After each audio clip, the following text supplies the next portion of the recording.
अरे की गोरी बारी गोर बड़ी चिकनी हो, ऐसा माल नहीं देखनी। अरे की माल नहीं देखनी हो, माल नहीं देखनी। एक मिनट नहीं टिकनी हो, ऐसा माल नहीं देखनी।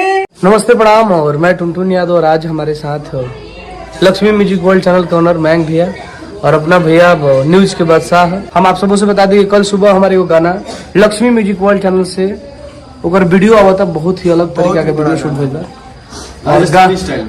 और राजस्थानी लुक बड़ुए और पोस्टर भी मस्त है। और उसका कुछ ही देर बाद टीजर आएगा और सुबह 6:15 में गाना आएगा। काफी जबरदस्त गाना है और जिस गाना को वीडियो किए हैं हमारे पंकज सोनी भैया, काफी जबरदस्त गाना बा।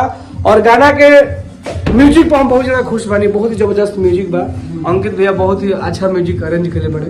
और बाकी हमारे मैंग बाबा बोलेंगे इसके विषय में। बोल दीजिए, क्या बोले बताइए। जो भी बोलिए।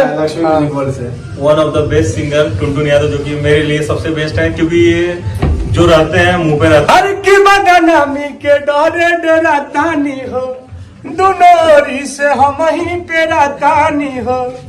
ओई हजन बारात लेके दुआरा पर भरे जामे।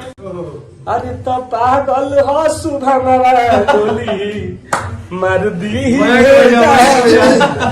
अरे तो पागल हो मजन गोली मार दी भेजा में।